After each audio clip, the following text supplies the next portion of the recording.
قبر ایک اندھا کنواں ہے، اسے روشن کر لو اس سے پہلے کہ موت آ جائے۔ قبر ایک اندھا کنواں ہے، ایک ایسا مقام جہاں انسان کے اعمال کا فیصلہ کیا جاتا ہے۔ یہ قبر صرف مٹی کا ایک ٹکڑا نہیں، بلکہ یہ آخرت کی پہلی منزل ہے۔ یہاں جو کچھ بھی ہوتا ہے وہ انسان کی زندگی کے اعمال کا نتیجہ ہوتا ہے۔ بسم اللہ الرحمن الرحیم۔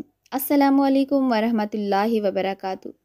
محترم ناظرین، یہ نیک بخت کی قبر ہے۔ یہاں دفن ہونے والا شخص وہ ہے جس نے اپنی زندگی میں نیک عمل کیے، اللہ کے حکم کو سمجھا اور اس کی رضا کی کوشش کی۔ اس کی قبر میں روشنی ہے، سکون ہے اور ابدی راحت ہے۔ لیکن یہ ہے گناہ گار کی قبر۔ اس کی قبر میں تاریکی ہے، تنگی ہے اور عذاب کا آغاز ہو چکا ہے۔ یہ وہ شخص ہے جو اپنی زندگی میں غفلت میں ڈوبا رہا، گناہ کرتا رہا اور اللہ کی رضا کو فراموش کر دیا۔ لیکن یاد رکھیں، قبر کا یہ اندھیرا ہمیشہ کے لیے نہیں ہے۔ اس سے پہلے کہ موت آ جائے، آپ اپنی قبر کو روشن کر سکتے ہیں۔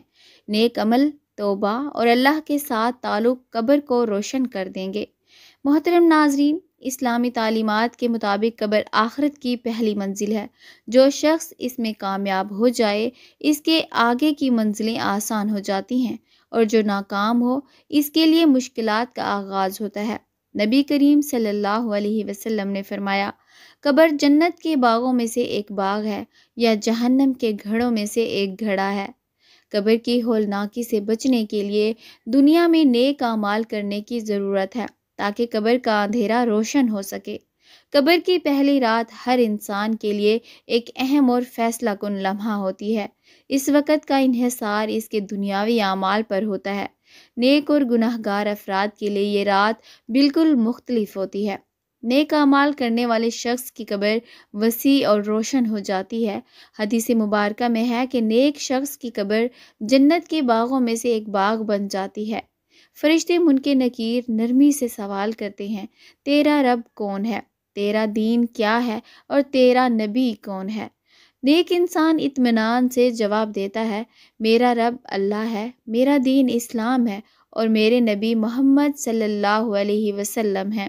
نیک انسان کے لیے جنت کی خوشبو قبر میں پہنچتی ہے اور اسے جنت کی جھلک دکھائی جاتی ہے۔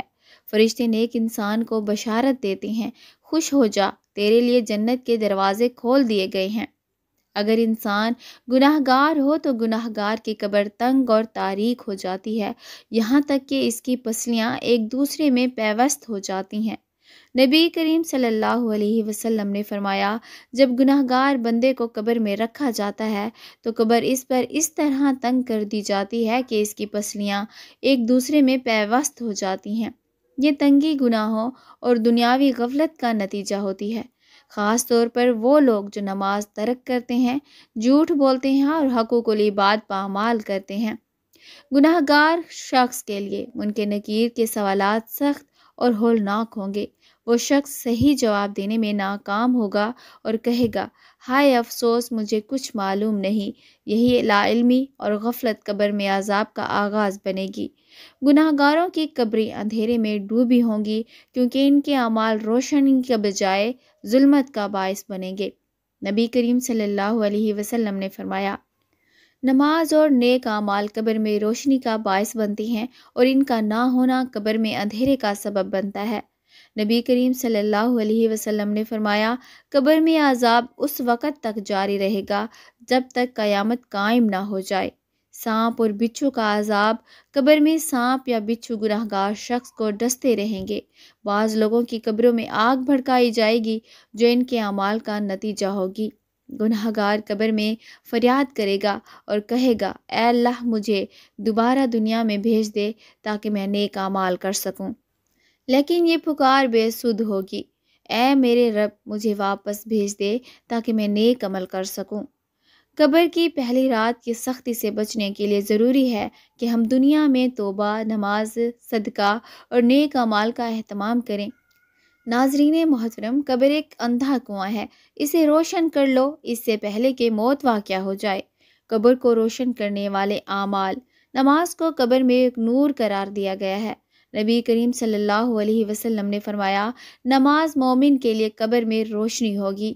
قرآن کی تلاوت قبر میں نور اور برکت کا سبب بنتی ہے، خاص طور پر سورہ ملک اور سورہ یاسین کی تلاوت کو قبر کے عذاب سے نجات کا ذریعہ بتایا گیا ہے۔ صدقہ و خیرات بھی قبر کی روشنی کا باعث بنتے ہیں۔ صدقہ قبر کی گرمی کو ٹھنڈا کر دیتا ہے۔ قبر کی روشنی کا سب سے بڑا ذریعہ خالص ایمان ہے۔ جس کا عقیدہ مضبوط ہوگا اس کی قبر منور ہوگی۔ نبی کریم صلی اللہ علیہ وسلم نے فرمایا، جو شخص لا الہ الا اللہ خالص دل سے کہے گا وہ جنت میں داخل ہوگا۔ درود شریف پڑھنے سے قبر اور آخرت میں نجات کی امید ہے۔ کثرت سے استغفار کرنے سے گناہ معاف ہوتے ہیں اور قبر کا عذاب ٹل جاتا ہے۔ اور تم اپنے رب سے معافی مانگو، بے شک وہ معاف کرنے والا مہربان ہے۔ جو شخص زندگی میں بار بار توبہ کرتا ہے اس کے لیے قبر کی تاریکی اور عذاب کم ہو جاتا ہے۔ انسانی تعلقات میں حسن و سلوک اور حقوق العباد کی ادائیگی قبر کے سکون کا باعث بنتی ہے۔ نبی کریم صلی اللہ علیہ وسلم نے فرمایا، وہ شخص جنت میں نہیں جائے گا جس کے دل میں ذرا برابر بھی تکبر ہو۔ حقوق العباد کی ادائیگی انسان کو اللہ کے قریب کرتی ہے اور قبر کی سختی سے محفوظ رکھتی ہے۔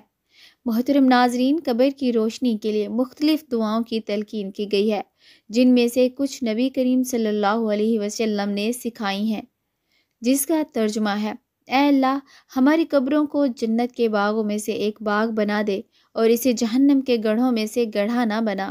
اگر میت کے نماز جنازہ میں 40 یا زیادہ افراد اخلاص کے ساتھ دعا کریں تو اللہ تعالیٰ اس کے گناہوں کو معاف فرما دیتا ہے۔ نبی کریم صلی اللہ علیہ وسلم نے فرمایا، جس میت کی نماز جنازہ میں 40 ایسے افراد شرکت کریں جو اللہ کے ساتھ کسی کو شریک نہ ٹھہراتے ہوں، اللہ تعالیٰ اس کے لیے سفارش قبول فرماتا ہے۔ جو شخص اپنی زندگی میں صدقہ جاریہ جیسے مسجد، مدرسہ، کنواں یا دیگر فلاحی کام کرتا ہے، اس کے یہ اعمال قبر میں بھی روشنی اور راحت کا سبب بنتے ہیں۔ نبی کریم صلی اللہ علیہ وسلم نے قبر کی اندھیریوں اور سختیوں کا ذکر کر کے صحابہ کرام کو نصیحت فرمائی کہ دنیا کی زندگی کو آخرت کی تیاری کا ذریعہ بنائیں۔ حضرت عثمان بن عفان رضی اللہ عنہ کا معمول تھا کہ جب وہ قبر کے پاس سے گزرتے تو اتنا روتے کہ داڑھی بھیگ جاتی۔ ان سے پوچھا گیا کہ آپ جنت اور جہنم کے ذکر پر اتنا نہیں روتے جتنا قبر کے ذکر پر روتے ہیں؟ تو انہوں نے فرمایا، نبی کریم صلی اللہ علیہ وسلم نے فرمایا کہ قبر آخرت کی پہلی منزل ہے۔ اگر کوئی اس سے نجات پا گیا تو آگے کی منزلیں آسان ہوں گی، اور اگر اس میں ناکامی ہو گیا تو آگے کی منزلیں اور زیادہ سخت ہوں گی۔ قرآن مجید میں بار بار موت اور آخرت کی تیاری کی تلقین کی گئی ہے۔ ہر جان کو موت کا مزہ چکھنا ہے اور تمہیں تمہارے اعمال کا پورا بدلہ قیامت کے دن دیا جائے گا۔ یہ آیت ہمیں موت اور اس کے بعد کے حالات کی تیاری کی طرف راغب کرتی ہے۔ یہ قول ہمیں یاد دلاتا ہے کہ دنیا فانی ہے اور موت یقینی۔ اس سے پہلے کہ وقت ختم ہو جائے، ہمیں نیک اعمال کے ذریعے اپنی قبر کو منور کرنے کی کوشش کرنی چاہیے۔ نیک اعمال، توبہ اور استغفار سے نہ صرف قبر کا اندھیرا دور ہوتا ہے بلکہ آخرت کی کامیابی بھی یقینی ہو جاتی ہے۔ محترم ناظرین، آخر میں اللہ تبارک و تعالیٰ سے دعا کرتے ہیں، اے اللہ، ہمیں موت کے وقت قبر کی پہلی رات اور آخرت کے حساب کتاب کے وقت آسانی اور سکون عطا فرما۔ ہمیں نیک اعمال کی توفیق دے تاکہ ہماری قبر جنت کے باغوں میں سے ایک باغ بنے اور ہمیں عذاب قبر سے محفوظ فرما۔ اے رب کریم، ہماری خطاؤں کو معاف فرما، ہماری لغزشوں کو درگزر فرما اور ہمیں اپنی رحمت کے سائے میں لے لے۔ اے اللہ، منکر نکیر کے سوالات کے وقت ہمارے دلوں کو مضبوطی اور زبانوں کو سچائی عطا فرما۔ ہمیں دنیا میں بھی نیکیوں کی توفیق دے اور آخرت میں بھی کامیابی سے سرفراز فرما۔